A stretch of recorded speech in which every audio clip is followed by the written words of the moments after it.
Hello, everybody. This is Nihar Chhaya. I'm an executive coach, and this is my LinkedIn live series called The Executive Experience, and where we talk to business executives and thought leaders about navigating careers and leading through change. I'm so happy to welcome you all here and welcome my special guest, Carolyn Nelson Baker from Lockheed Martin. Hi, Carolyn. How are you? Oh, I think you're on mute, Carolyn. Hey, Nihar, thanks so much. Great to see you, and thanks so much for having me on here today. Well, we're so excited to have you, Carolyn. And for those of you that are just joining, please feel free to type in the comment box where you're tuning in from. We'd love to hear more about where you're here from. And also, as we start getting into the discussion, please feel free to type in any questions you have for Carolyn. I'm sure she'd be delighted to answer what's on your mind. So a little bit about Carolyn. Carolyn is the VP of Communications at Lockheed Martin at the Missiles and Fire Control Division. Carolyn and I have actually had a chance to get to know each other a lot better through our work together. And also, fun fact, we happened to find out that we were both from South Jersey. She's from Haddonfield. I'm from the Voorhees area.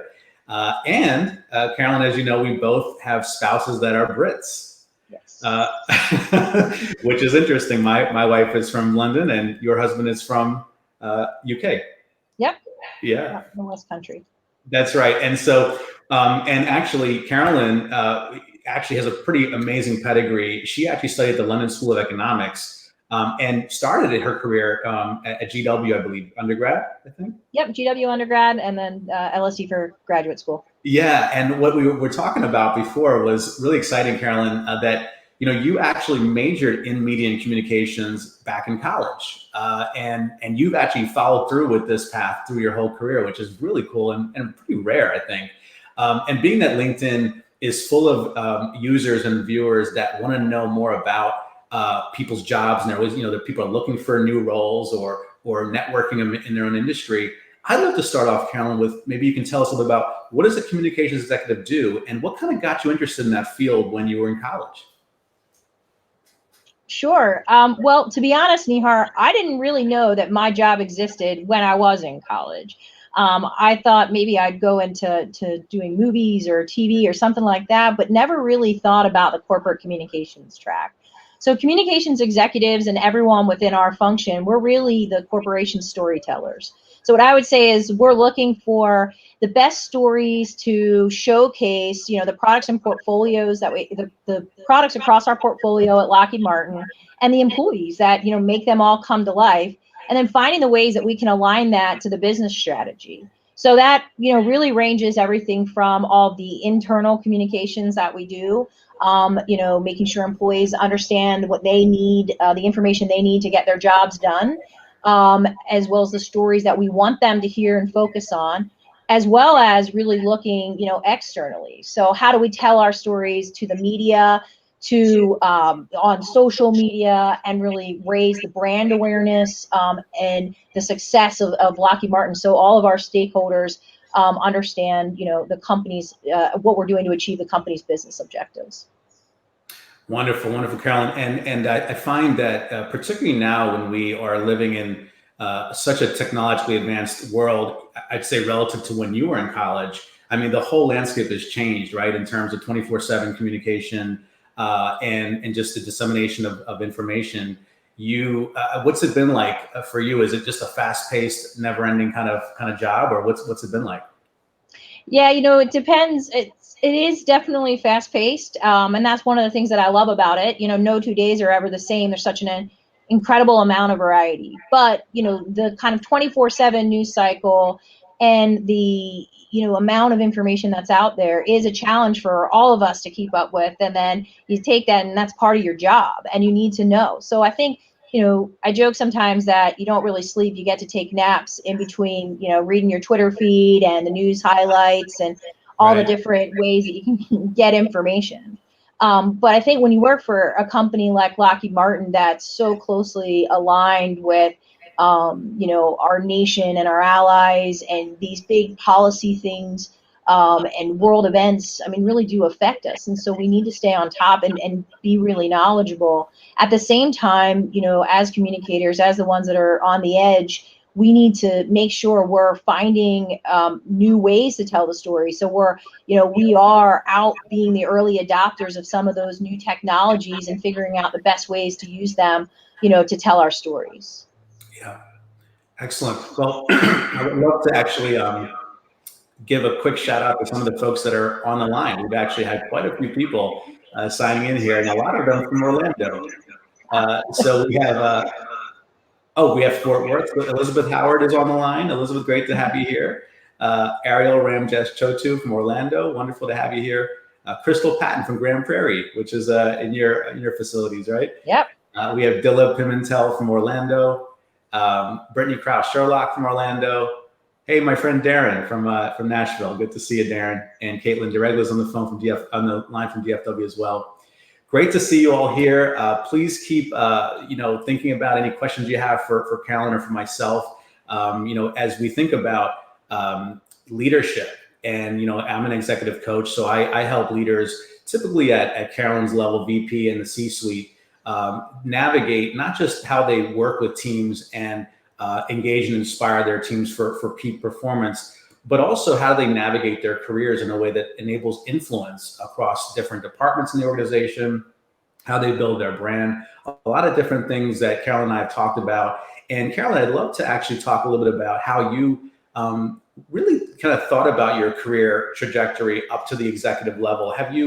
Was it something that was deliberate? Did you find that, you just kind of got tapped along the way and people you were doing a good job, so people were like, you can do more? Tell us a little bit about how that kind of came about. Sure. So, I originally joined the company actually in business development, and working, I was lucky enough to get a job with Lockheed Martin, and, just realized very quickly what an amazing company it was. And found that, I had a boss, my first boss with the company, a gentleman named Bill Soul, said to me one day, and it was really great advice in my opinion. He said, Carolyn, I wish that every day I could spend time thinking about, what would make Carolyn better, and how can I help her move her career along. But he said, I'm not going to be able to do that because I have to deliver on the business. But if you come to me, if you're performing on your job and you come to me with things that you want to try out and you want to learn, he's like, I will do everything I can, to make those experiences happen. And so that was great because he opened that door for me through that conversation. So, as long as I was performing on what I was doing day to day, I could then go and say, hey, Bill, I'd really love to learn how a proposal comes together. Hey, Bill, I'd love to learn more about this research project. And so that really opened my aperture to more things that the business was doing. When I moved to the UK to work for Lockheed Martin UK, I was very fortunate to be at the company at a time where we were expanding our footprint in the United Kingdom, and able to have a lot of, it was a smaller office, so I had a lot of direct executive involvement, and also just really kept trying to demonstrate my business value. I really like to tell people, even though you're a communicator, don't ever think that's your only role when you go into a meeting. You go in with that business sense, and we as communicators think differently than other people, and you should be able to bring your full self to those meetings and really show that you want to understand, the business side of what needs to be done, and that makes you a better communicator. And I was very fortunate at that point. I had a boss, a gentleman named Pete Harrigan, who really told me he believed in me and told me that I could do, I should maybe consider that one day I could be an executive at Lockheed Martin. And he kind of helped me understand, the kinds of activities or experiences that would help me get there. And having a champion and having somebody that tells you they believe in you and kind of makes you look at things differently is such a huge part of the success factor. Yeah. And now that I'm an executive, I'm really trying to be conscious of that and recognizing how, my job is to really find those stars that we can help rise up in the organization and make sure that they know we have full confidence in them and their success as they go through their careers. Yeah, it's such an important point, because I think about the folks that maybe weren't as fortunate to have somebody like him looking out for them, and is there a way, like when I think about people who want to find a sponsor or a mentor in that way, one of the things that I coach leaders to think about is don't necessarily try to go after the one that is maybe the the hot shot or the sexiest leader with the best title, because you're thinking, as long as if I get close to them, they're gonna look out for me and I'll be the next, so and so. I think it actually, like anything else, is a relationship. And if you really go into it thinking about, I'm going to give this person my all, whether it's, really working towards my potential or finding ways to help them in their business and seeing them as potentially an equal in the future, they will be more invested in trying to help you. And I think that's what you did with Bill. I think, you actually were able to demonstrate that he also wasn't going to waste his time on someone like you. Yeah. And you weren't just kind of looking for like advice and then not really doing anything with it.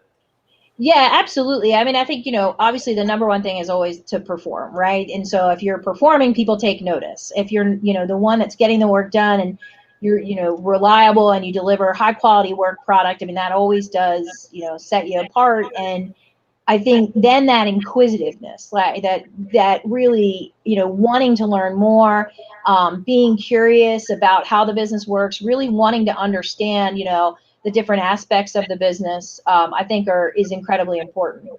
And then, you talked about this relationships, and one of the things, I kind of try to use as a thought for me is, build the relationships before you need them, right? So, and you want to build them in a genuine way. I mean, people can see through if you're really only reaching out and trying to build a relationship because they think they're going to get something out of it. And that's not a great way to start. You want to really recognize that you're going to, that it should be a mutually beneficial relationship and you want to learn and bring value to it.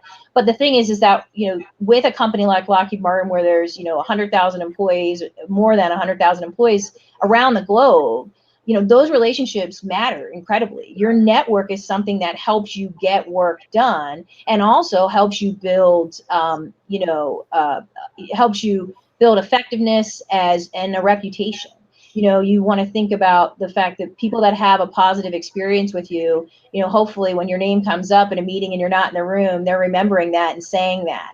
And then it's about, they're more willing to kind of connect the dots across your network, which is incredibly valuable. And so I think that's something as well as, keeping up those relationships as you go up, because we do all have things that, we can offer each other, whether it's a connection to another colleague or it's experience on a project very similar, that somebody has done, years ago, and you get connected so you can learn and build.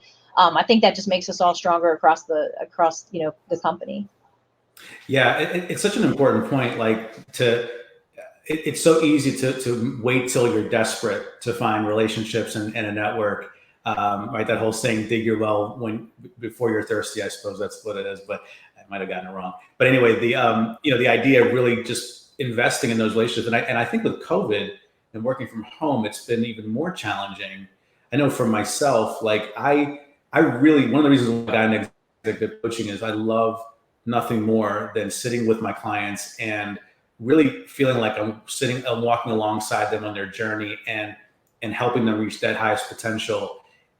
And that's really hard to do now. I mean, virtually we do it. And of course, we work on the phone with leaders, but the idea is that you never know if you're bothering them. You never know. It's so easy for people to be like, hey, listen, let me get back to you now. I got family here, or I'm working, even more hours than I was before. And so I never want to be somebody that's bothering them. And my clients often tell me the same thing. I don't want to be bothering somebody.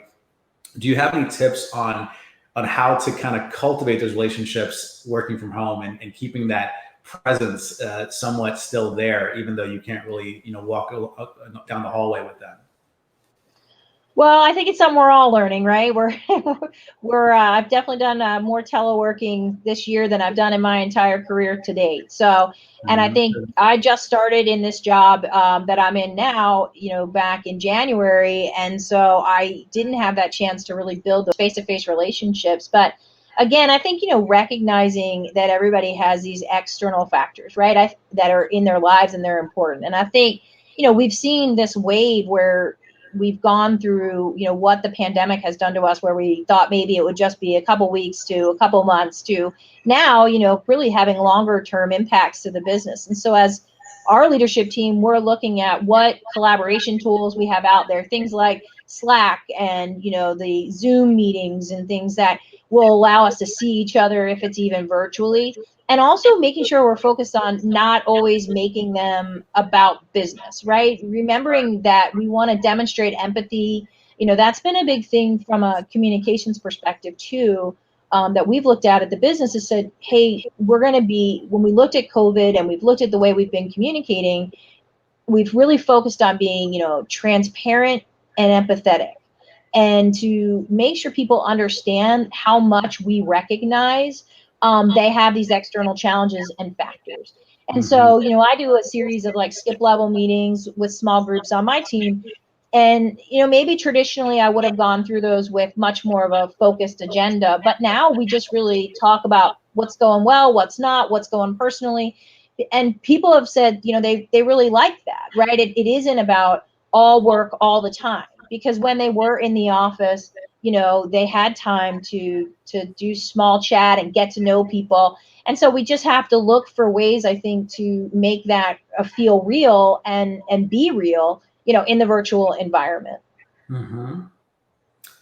Excellent.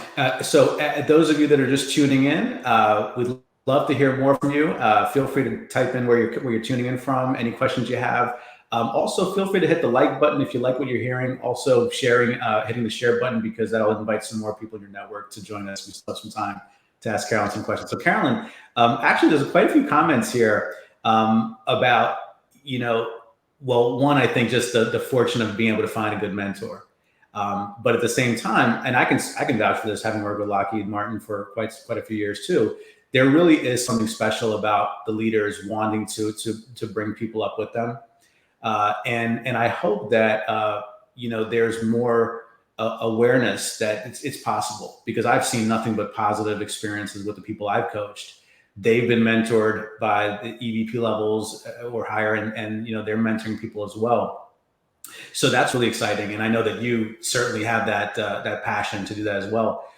I want to kind of shift gears to actually managing through change and kind of like leading your teams to peak performance, because I've coached a lot of communications leaders, and we've talked about this before, that in communications and media and things like that, it's a very subjective kind of, it's like an art and a science.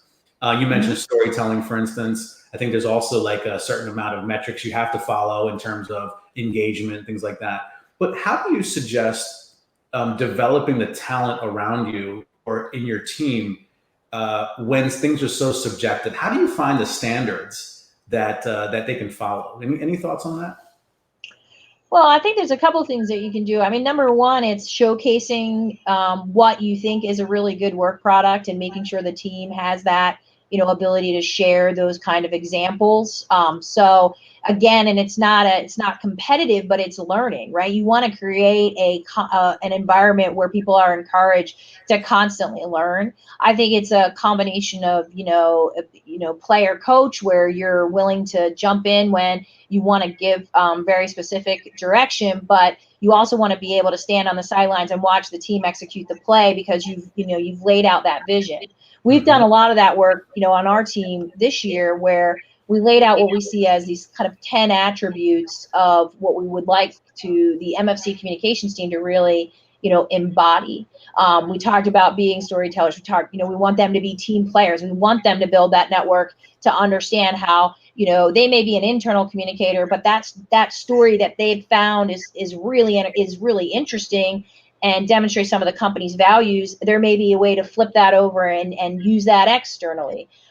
We also, we really want them to be what we call business partners. We want them to dig in and, like I said before, really understand the business, and not go to the meeting and go, well, I'm just here to find out what press release you need or what story, but really, how do we, because a lot of times, from one of the things I love about communications is we have such a broad vantage point across everything that's happening in the company, that we can be dot connectors. We can go to a finance meeting and realize how that ties to something we heard in a business development meeting or even an engineering meeting. And so we can try to connect those dots.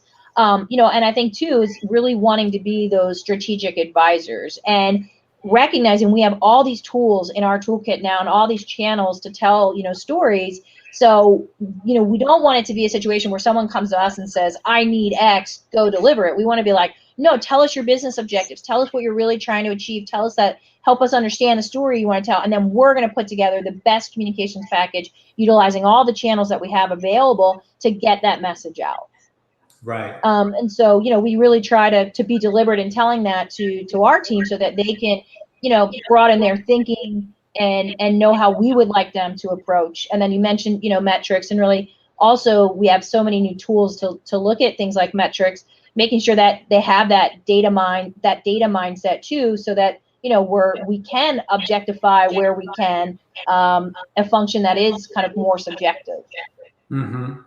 And then thinking about how you serve the businesses, uh, what are the challenges that you face there? Because, I mean, for instance, the business units at Lockheed are, I mean, you're dealing with engineers that are incredibly intelligent and very technical oriented.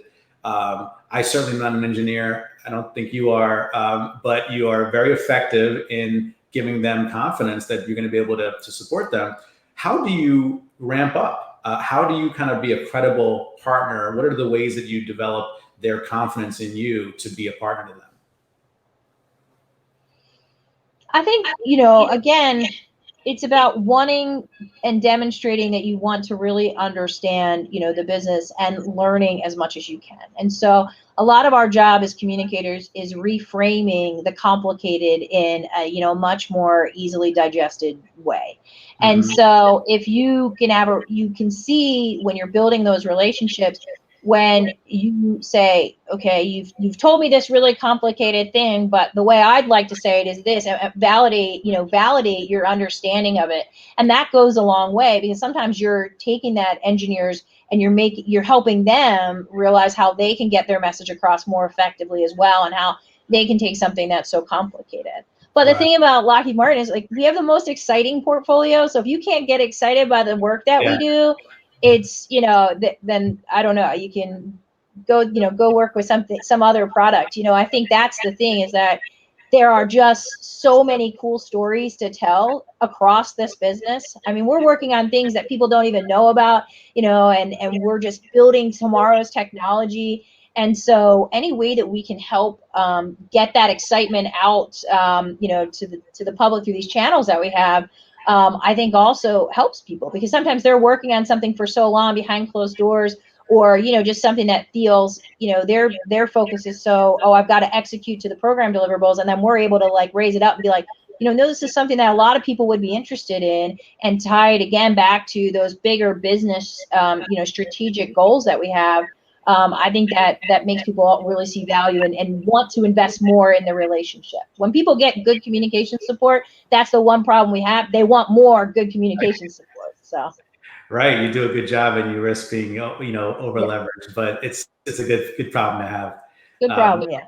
yeah. And I'm glad you brought up the idea of passion, because I think that applies to all of these ideas, whether it's, adding value, value in a mentoring relationship, or building relationships, or sponsoring, getting sponsorship in your company. Like, the idea of showing passion behind what the company is doing is so tied to having that shared vision. And ultimately, I think it reminds colleagues that you could be a CEO, EVP, or you could be an analyst, a first year individual contributor, but you're all moving in the same direction for the same purpose. And the more people can actually, really tap into the excitement, the sense of purpose of why they're working there, I think then it's more appealing to try to work together, regardless of your level, or whether you're in a different department or what have you. Um, so let me ask you about, I know that this is a really big promotion for you. You moved into the VP role this year, but you've been with the company for a long time. And I wanted to get a sense for your take on being a woman leader moving into the executive ranks. I mean, I work with so many women leaders in across the Fortune 500, but this company and a lot of the aerospace defense industry are traditionally very male dominated, right? There's a lot of companies that are still trying to move the needle on diversity. What's it been like for you in terms of finding a way to have your voice heard, to bring more, I guess, advance more underrepresented groups in the company? Any thoughts on how you did it? And in particular, I think this year we've been challenged to really, focus on that types of diversity for many things that happen in the country. But any thoughts on how you've done that and what really worked for you? Yeah, I mean, I would say, that would, Lockheed Martin it totally embraces, diversity and inclusion and giving everyone a voice, and we really are, focused on that. And I would say, maybe earlier in my career, especially when I worked in the UK, it was a little bit more difficult when I first started out, kind of getting your voice heard. But then I think you get, again, when you have champions and people that believe in you, and you start to recognize, what, I'm delivering good work, and that makes my voice as equal to everyone in the room. But I think Mm-hmm. that's the beauty of it. It's not necessarily I come in and think about, oh, I'm a woman in this meeting, or I think it's more about, I have this unique set of experiences that have gotten me to where I am, and I can use those to help move the business forward. And I think, again, I'm working with our Allies for Inclusion organization here. And so one of the things we want to do is make sure everyone has an equal voice in the room. And so as somebody that, isn't in an executive seat, I want to look out and say, am I helping champion the cause for other minorities or people in our Pride organization? Everyone should be valued for their thoughts and their ideas and their perspective that they bring, and it shouldn't really matter at all. Doesn't matter at all their background. And so I think, I'm very fortunate to work for a place that lives that every single day and really does believe in that.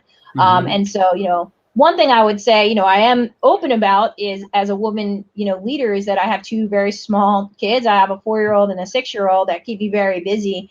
And I'm pretty open I want to be open about that, just because, especially now with COVID, where so many of us are having these demands, I want to show that empathy to say, look, I get it. I understand. So if there's things that you need to do to balance, and that's not a woman thing, that's a parent thing, or people that have dependent care, we all have these outside, influences that also make us our unique selves, and they're incredibly important. And so, I think that's incredibly important as a leadership team, that, we let people know, hey, we know there's another side to you. We know it's not just the one that clocks in and does work for us every day. And we want you to be able to embrace that. And we want to be champions of that too. Mm-hmm. Yeah, I think it's a great uh, piece of work that you talk about in terms of bringing people along with you and encouraging diversity, but also encouraging inclusion. I think a lot of times these two aspects can be at odds to a certain extent, because we want to have lots of different people, but then also want to have them moving in the right direction. But if we're doing it all together as a group think, and it doesn't take away from your individuality. But I think what I've seen working with Lockheed, and certainly working with you and other leaders there, is there's such a passion and an awareness for being at the forefront of this, as opposed to lagging. There isn't this desire to let's just wait and see what happens. There's a real conviction to say, we're going to be at the front of this, just like everything else in your industry, which I think is very, very exciting and very inspiring for the next generation of people that work for the company. So we've been getting some great comments from people that well said, Carolyn. Our expertise as part of the team is what is and should be recognized as the voice. Success takes everyone. Thank you for mentioning and alluding to the work-life balance and the reality of it. And I think that really is a important point, not just because of COVID, but maybe it's the impetus for it. But really, leaders, I think, now are having some more empathy for folks that we all have a life at home too, and we have families to deal with as well. So we are hitting the half-hour mark here, Carolyn, and I want to encourage the viewers here to follow Carolyn on LinkedIn. She's a great friend of mine, and obviously a very successful leader who has great wealth of wisdom to share. I also wanted to offer to the viewers here, if you are interested in keeping up with me, I have a newsletter called Ideas from Nihar, which you can just subscribe to at this link, partnerexec.com/news. And also you'll get a free free way, because I think for all of us, giving feedback can be a little bit uncomfortable, but I give you some tips on how to do it in a conflict-free way. And Carolyn, before we close, I just wanted to ask you, so what's next for you? What are some of the things in 2021 that you're excited about? And what are you focused on? Well, I mean, I get to lead, one of the best communications team in the business, and I think that's just so exciting. You talked about what's the difference when you kind of move up from, lower levels to executive level, and it's hard sometimes because I've made my trade on really digging into the weeds. So now, as an executive, you realize you've really got to be the one that's setting the vision for everyone else to go off and execute. And so we have an exciting, portfolio here. We're on the cutting edge of technology, and we're just going to keep, getting the team to just tell the best stories that we can for the organization. Things will settle a little bit, I think, in 2021. And there'll be, the kind of new way of work will be a little bit more normal for all of us. And we'll do, we're going to be out there telling that, great, consistent, compelling story about Lockheed Martin, and particularly for us, the missiles and fire control business. Excellent. Well, Carolyn, I'm excited to see what's in store for the company, for you, and for your colleagues. And I want to thank you so much for taking the time out of your busy schedule to join us here on LinkedIn Live. And with that, thank you to the viewers for tuning in. And I wish you all a great rest of your day. Thank you so much, Nihar. Take care. Bye-bye.